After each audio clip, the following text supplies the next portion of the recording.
Prepare-se para ouvir uma palavra de Deus para a sua vida. Com ele, pastor João Paulo Ferreira. Eu sou eterno grato a Deus por estar retornando a este lugar na oportunidade, revendo a pastora Cida.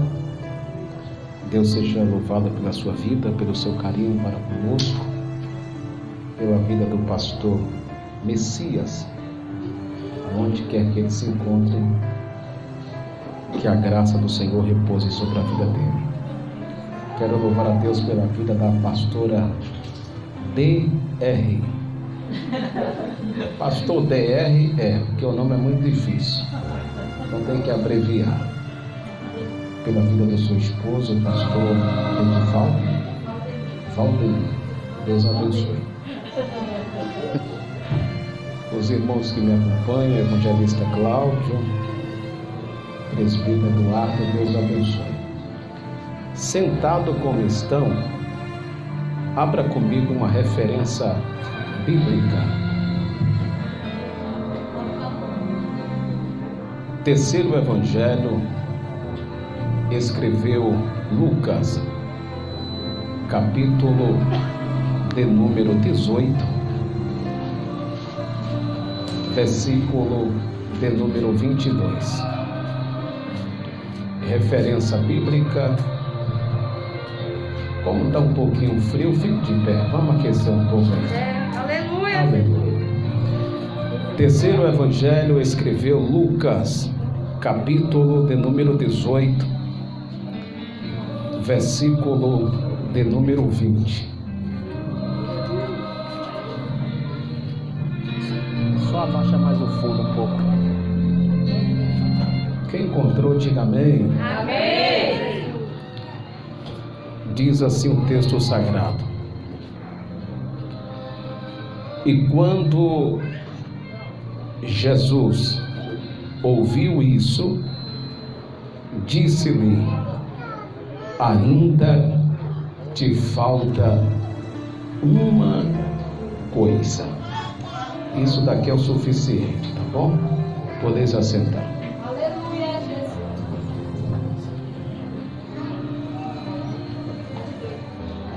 Lucas 18, versículo 22.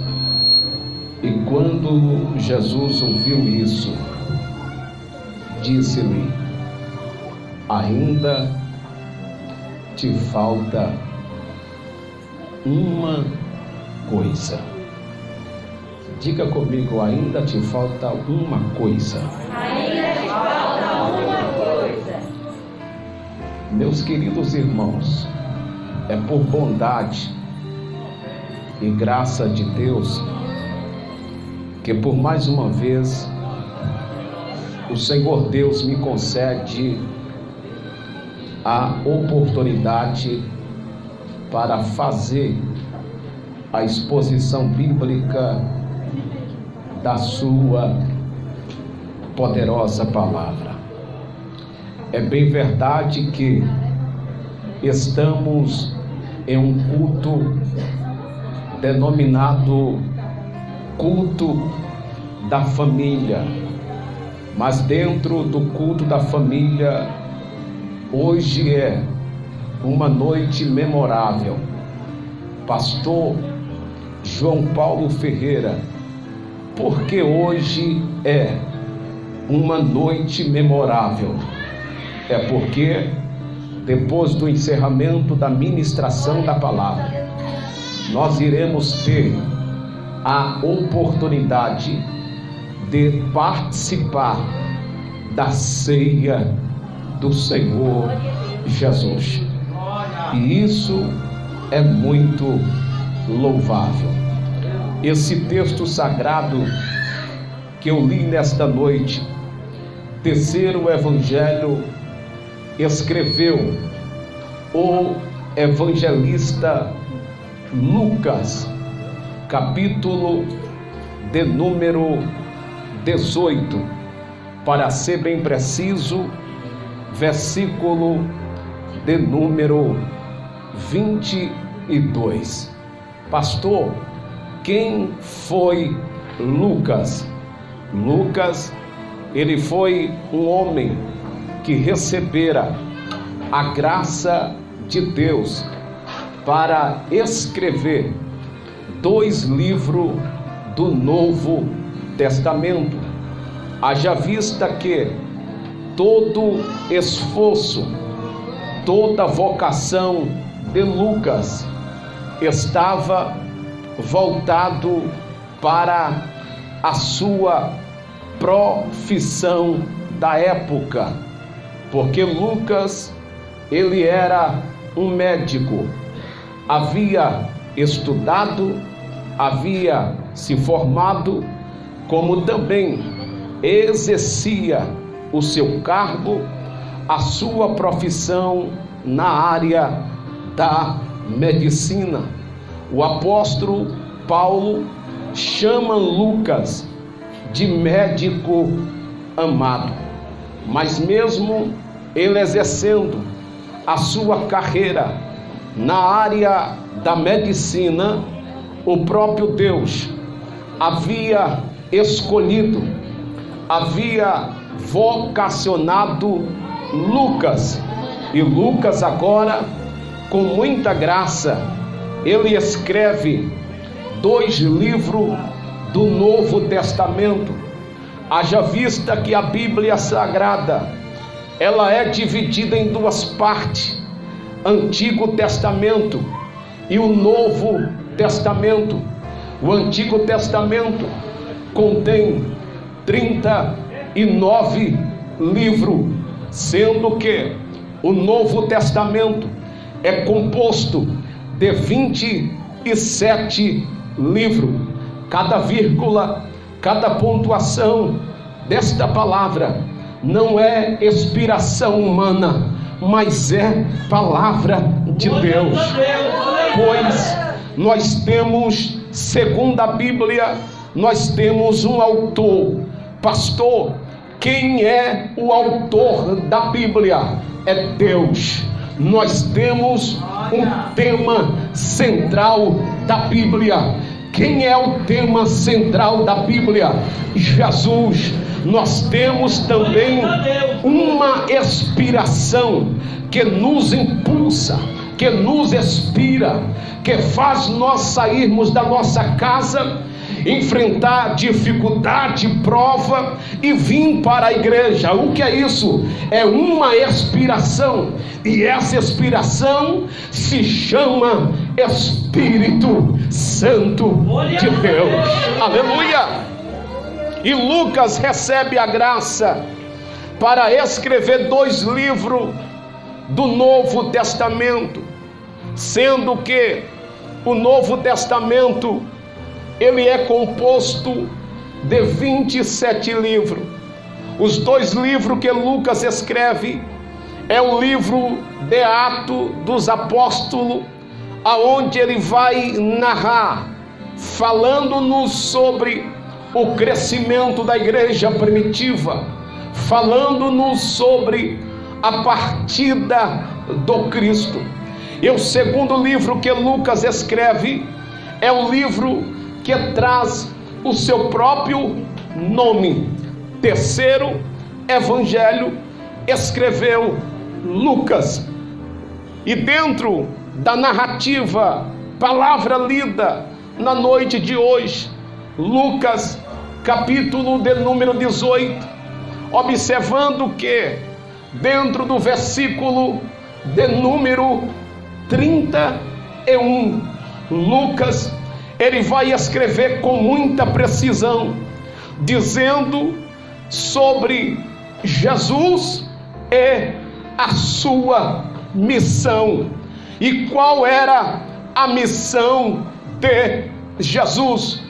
Dentro do capítulo de número 17, versículo de número 11, Lucas vai falar que geograficamente Jesus ele está entre 2 cidades.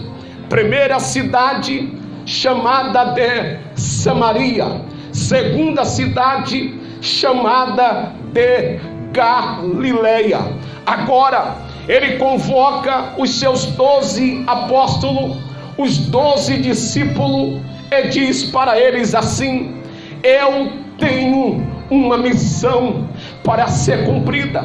A missão é que nós iremos subir até a cidade chamada Jerusalém, e há de ser que quando eu chegar na cidade de Jerusalém, eu serei perseguido, eu serei maltratado, eu serei preso, eu passarei pelo julgamento, e o julgamento é julgamento de morte. Os discípulos estão observando a fala de Jesus sobre a sua missão de natureza, que Jesus deixou bem claro, dizendo: quando eu chegar na cidade chamada Jerusalém, eu serei condenado, e a condenação é condenação de morte, eu irei morrer. Quando os discípulos ouviram a fala de que Jesus iria morrer, eles ficaram agora tristes e preocupados. No reino espiritual, os anjos também estão pensando na fala do Cristo. Satanás neste momento está batendo tabaca e está se alegrando. Por quê? Porque o Filho de Deus está prestes a morrer, mas o diabo não sabia do que Jesus iria concluir na sua fala. Pastor João Paulo Ferreira, qual é a fala de Jesus? Jesus disse: eu vou morrer, é fato, mas eu não irei permanecer dentro da sepultura. Por quê? Porque ao terceiro dia eu ressuscitarei, eu ressuscitarei. Ele ressuscitou e está vivo para sempre. A sua presença está entre nós nesta noite. Ele disse: eu vou morrer, mas eu vou ressuscitar. Pastor, assim dá um gozo na minha alma. Irmãos aqui presentes, há um gozo na minha alma. Qual é o gozo? Jesus está vivo. E tem mais: se ele não, porque a palavra se é condicional, ele está vivo e ele requer do seu povo que esteja vivo.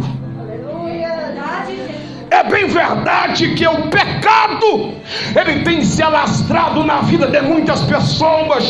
Muitos estão morrendo no caráter espiritual. Muitos não frequentam mais o culto de celebração da Santa Ceia. Por quê? Porque as suas vidas estão desconcertadas. Mas a Bíblia nos garante que o sangue de Jesus não perdeu a validade, ainda continua perdoando e purificando e dando vida.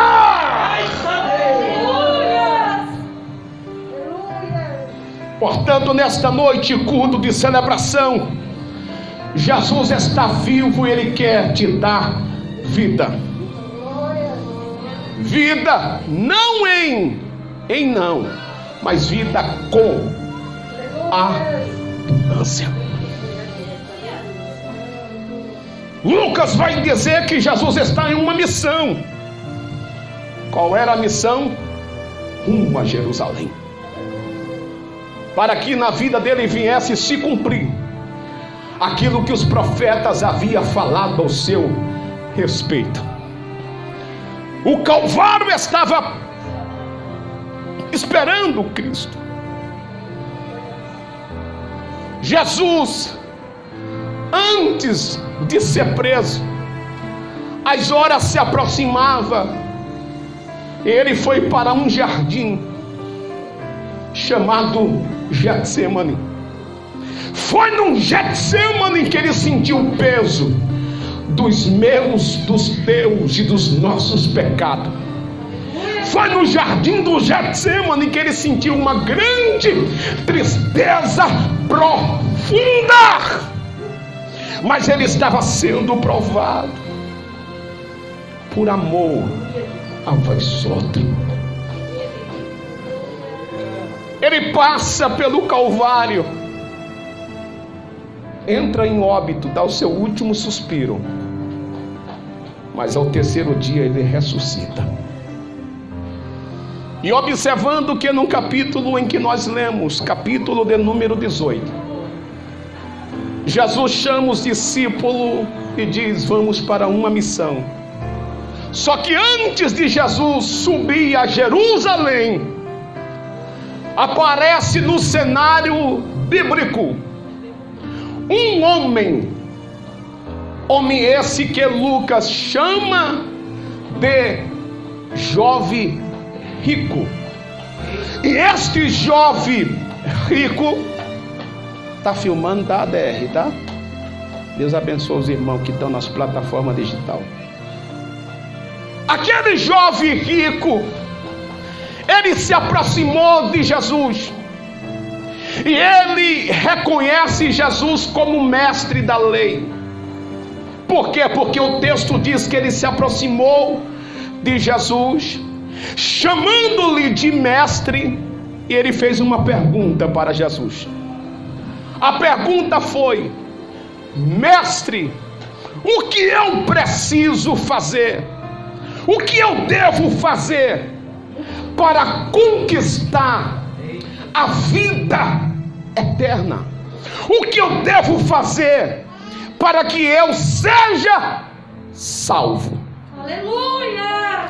Jesus, aquele que é conhecedor de tudo e de todas as coisas, ele olha para aquele homem que Lucas chama de jovem rico, e Jesus diz: para você conquistar o reino de Deus, para que você venha ser salvo, você já sabe o caminho, você já conhece a palavra, você já conhece a lei. Aí ele disse: quais são os sinais, os mandamentos? E Jesus disse: não matarás, nunca furte nada de ninguém, não cometa adultério, honra, observe a fala de Jesus, honra o teu pai e a tua mãe. Eu ouvi aqui em cima do altar dizendo que o amor de muito tem se esfriado. Quem disse isso foi o próprio Jesus, na narrativa que Mateus escreve acerca do pecado. E ele diz: por se multiplicar o pecado, o amor de muito tem se esfriado. Hoje, século 21, se os jovens querem viver muito sobre a face da terra, primeiro olhe para a palavra de Deus, porque honrar pai e mãe também é mandamento de Deus. Aleluia! Aleluia!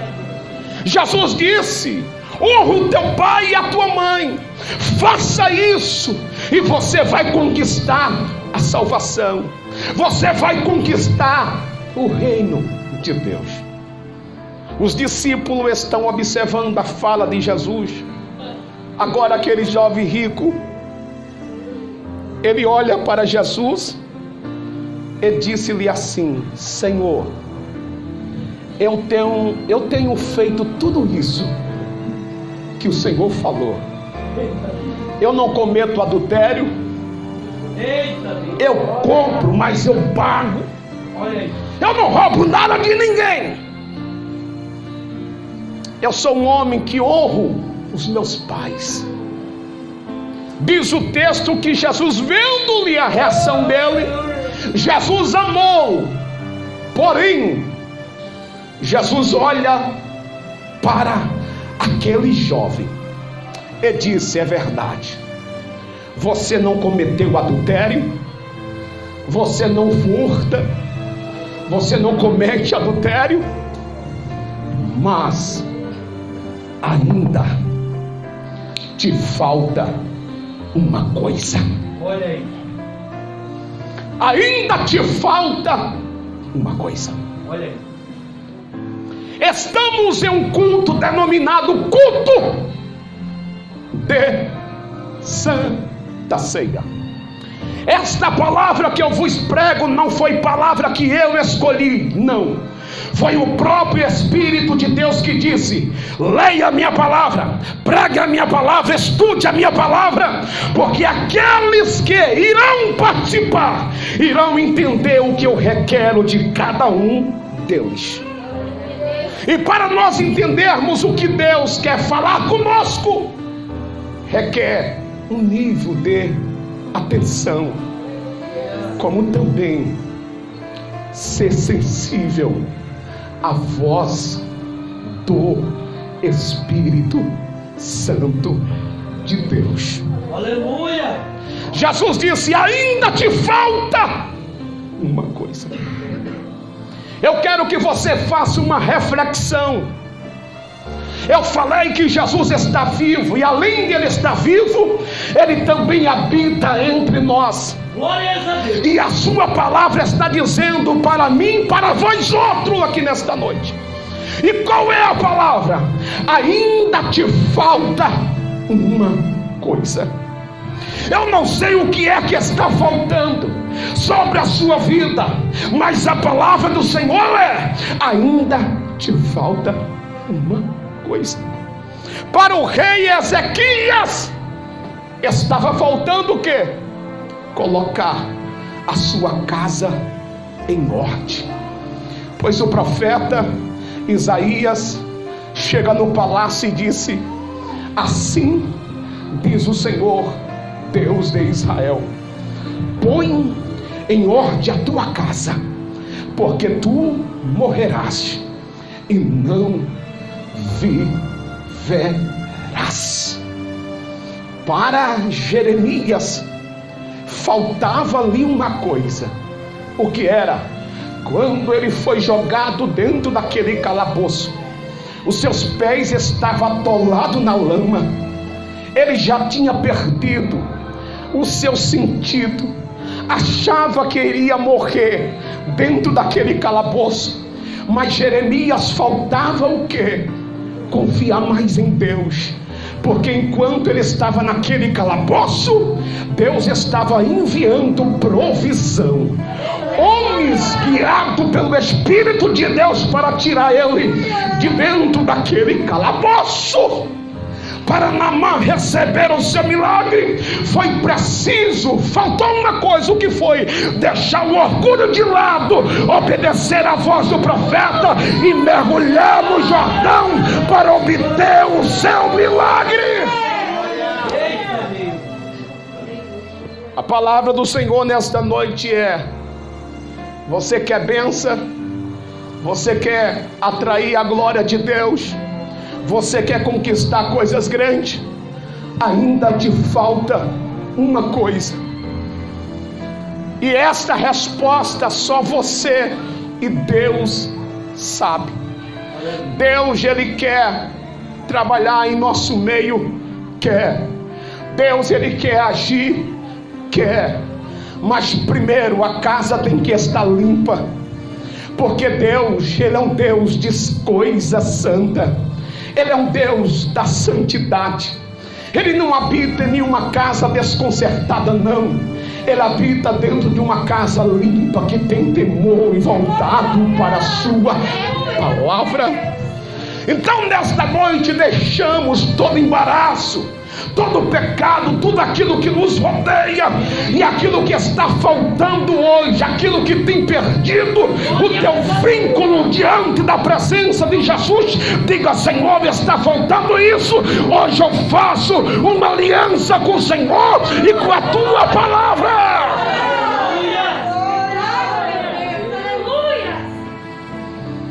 Não deixe que o pecado Não deixe que a mentira, não deixe que a incredulidade venha arrancar a promessa da salvação sobre a sua vida por nada. O maior patrimônio que eu tenho, o maior patrimônio que você tem e que você deve zelar, é o patrimônio chamado salvação. Aleluia! Jesus morreu na cruz do Calvário por 2 motivos. Primeiro motivo, prova de amor. Por quem e para quem? Para a humanidade. E segundo motivo da morte dele, foi para nos salvar. Portanto, aquilo que está impedindo a tua salvação, hoje é noite de se consertarmos na presença de Deus. Iremos participar do corpo e do sangue, e aquilo que está faltando, deixa Jesus tirar da sua vida. E se for o caso, você mesmo tira e diga: Senhor, eu estou aqui para receber do Senhor.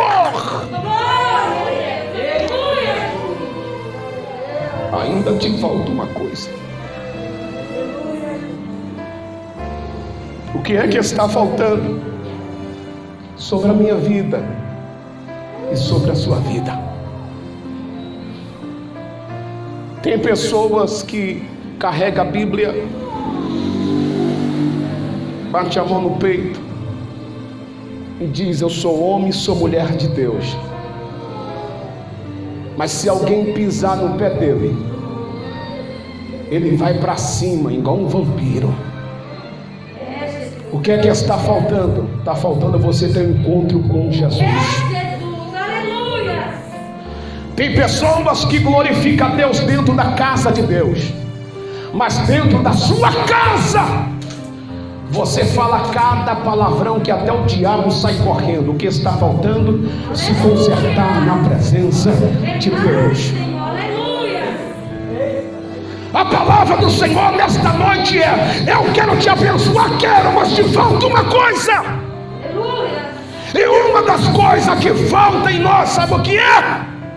Deixarmos de ser hipócritas e ser sincero para com Deus e para com a sua palavra. Ele é um Deus santo e requer do seu povo santidade. A qualquer momento ele vai voltar para arrebatar a sua igreja. Vai! Ainda falta uma coisa. Arrependa-se enquanto há tempo. Arrependa-se agora. Pois a palavra do Senhor está dizendo: ainda te falta uma coisa. O evangelista Mateus, ele escreve uma das falas, pastora Cida, mais espetacular da Bíblia. Palavra DR, falada por Jesus, dizendo assim: se alguém, olha a fala de Jesus, se alguém, a palavra se está no condicional, se alguém quiser me seguir, veja que ele não obriga ninguém. Se alguém quiser me seguir, tome sobre si a sua cruz e siga após mim. Jesus não obriga ninguém a seguir a ele, mas se alguém quiser seguir, ele disse: siga após mim. Pastor, o que simboliza após mim? A palavra após mim quer dizer Jesus na frente e você atrás dele, seguindo o espaço dele. Hoje em dia, século 21, muitos estão tendo grande decepção. Por quê? Porque querem fazer as coisas de qualquer jeito. De qualquer jeito, não. O como que devem fazer? Primeiro peço orientação a Deus, e Ele tem que estar na frente de tudo e de todas as coisas.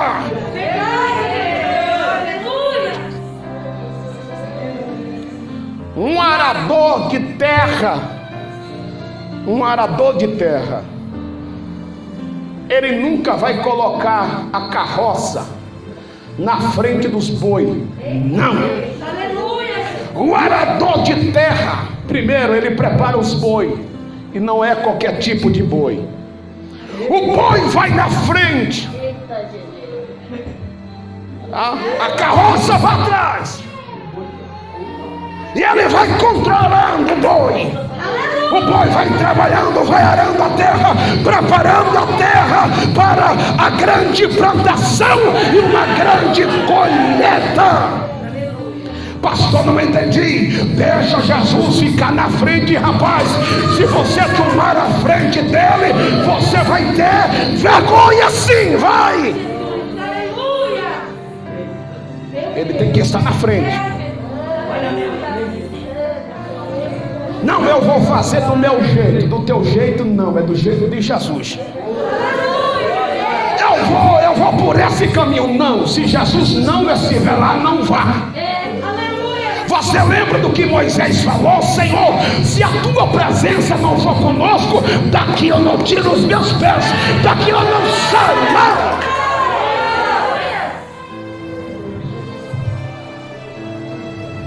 O que tem de pessoas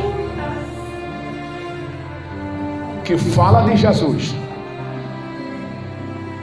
diz que ama Jesus,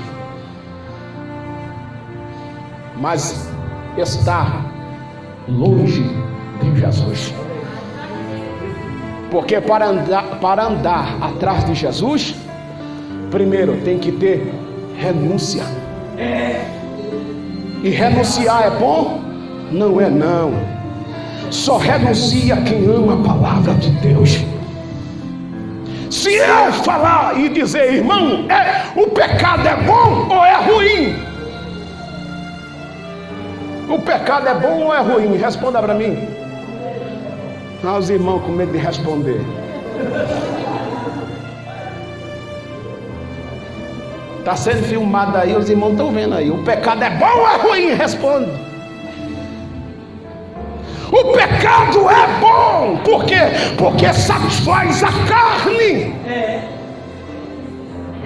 Mas para obter salvação, para obter vitória, para obter a presença do Espírito, tem que renunciar o pecado. Sim.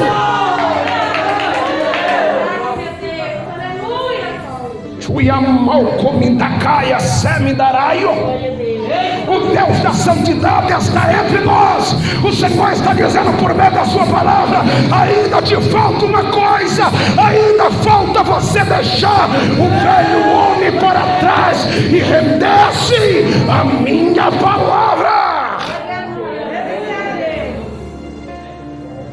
A minha preocupação é a que ponto nós chegamos. Eita, olha aí.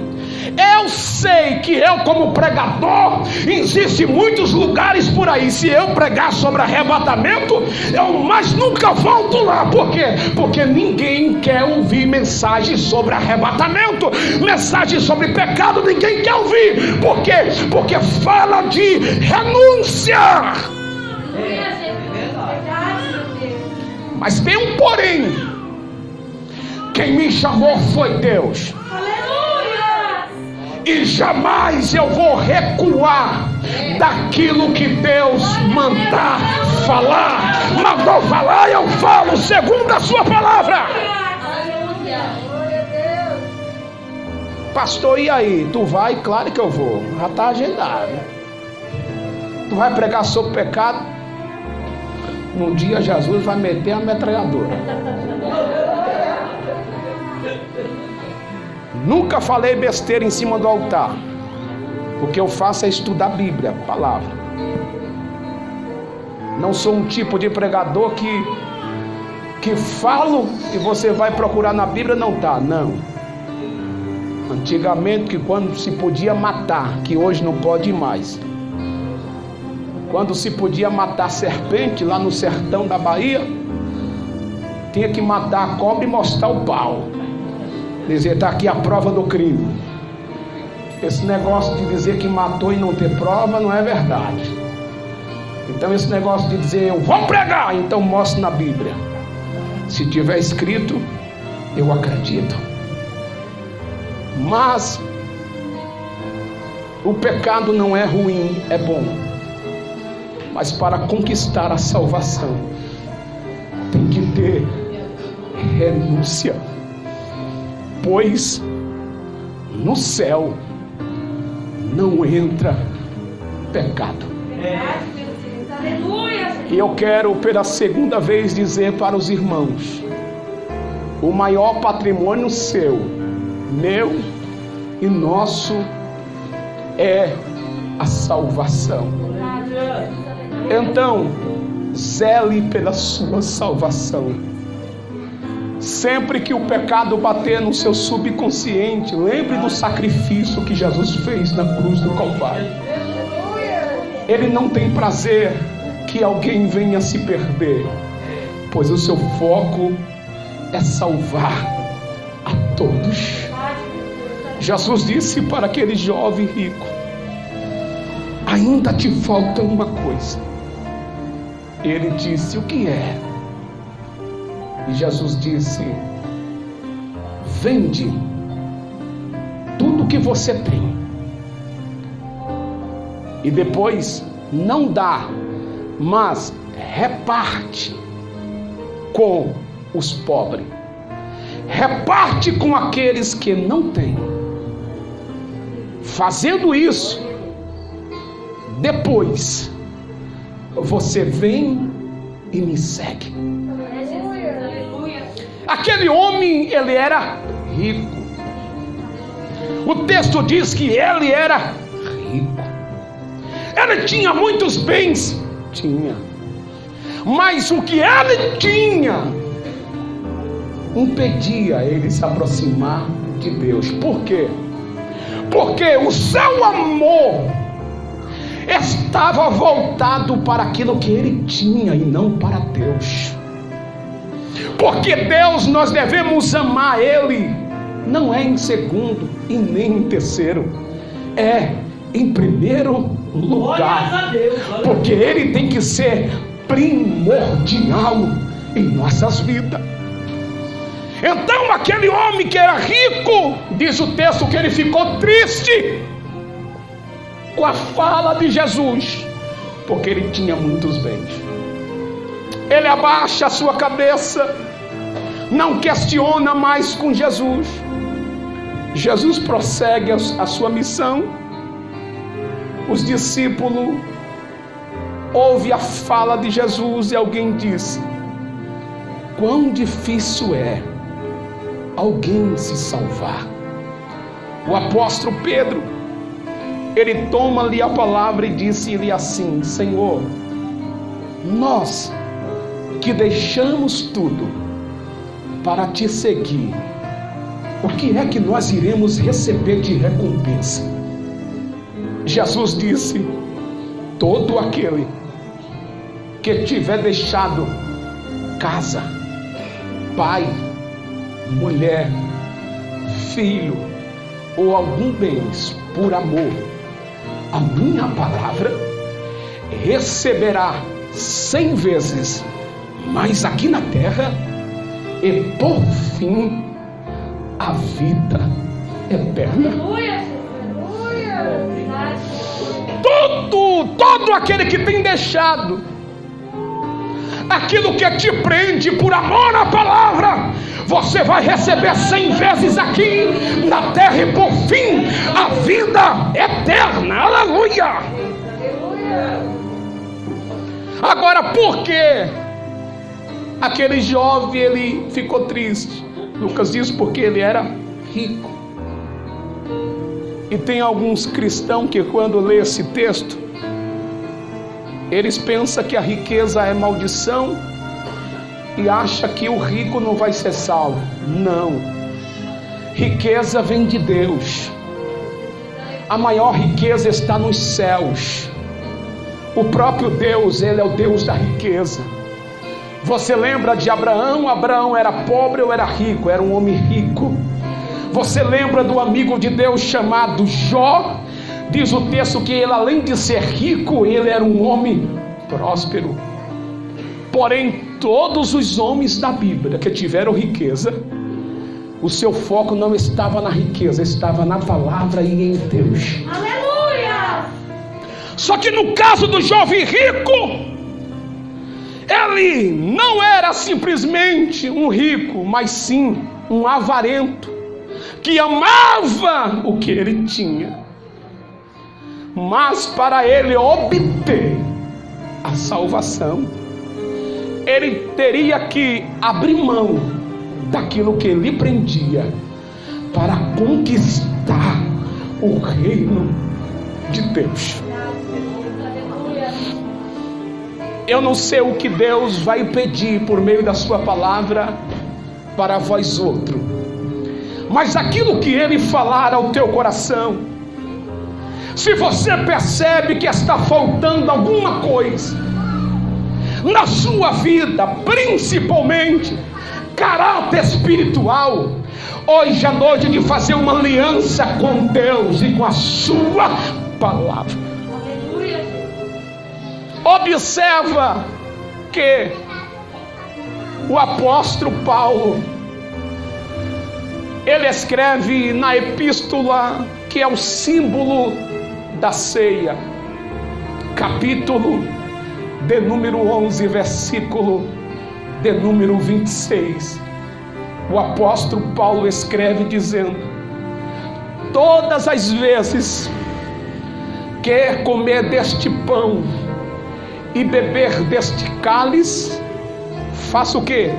Anunciai a morte do Senhor até que Ele venha. Aleluia. Anunciai a morte do Senhor até que Ele venha. Aleluia. No princípio da mensagem eu falei sobre a morte dele, e eu quero concluir a minha participação dizendo que aquele que subiu é o mesmo que vai descer para arrebatar a sua noiva, a sua igreja. Glória a Deus. Aleluia. O mesmo que subiu é o mesmo que vai descer. O apóstolo Paulo disse: o mesmo Senhor descerá do céu com alarido, com voz de arcanjo e com a trombeta de Deus. Os que morreram em Cristo ressuscitarão primeiro. Depois nós, os que ficarmos vivos, seremos arrebatados ao encontro do Senhor nos céus. Querendo Satanás ou não, Jesus a qualquer momento vai tocar o soar da última trombeta e Ele vai arrebatar a sua igreja. Sim, dos quatro cantos da terra vai subir um povo lavado, remido, que Ele escolheu para a sua glória. Quantos estão aguardando o dia do arrebatamento? Levante a mão, faça um minuto de adoração ao Senhor da glória.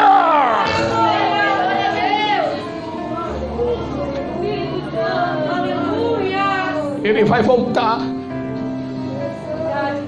Ele vai voltar. Um minuto para concluir a minha participação. Jesus está em cima do Monte das Oliveiras. Depois de 40 dias que ele havia ressuscitado, ele deu uma ordem para os seus discípulos dizendo: volte para Jerusalém e espere a promessa do Pai. Dizia ele acerca do Espírito Santo.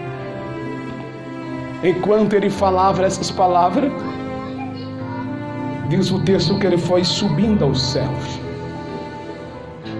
Os discípulos estão olhando para os céus. Jesus se levanta e vai subindo aos céus. Ele passa o primeiro céu, o segundo céu desaparece.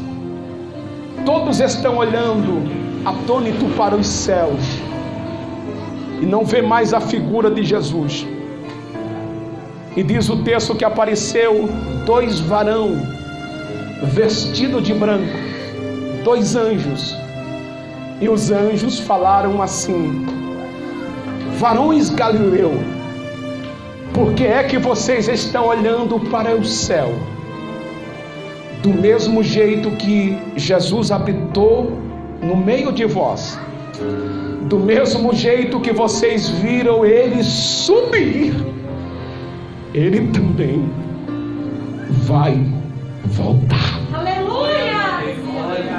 Verdade, meu Deus. Aleluia. Portanto, o que adianta o homem ganhar o mundo inteiro e perder a sua salvação? Ainda te falta uma coisa. Coloque diante do altar de Deus e abrace sua palavra, e você vai entrar sim na Nova Jerusalém.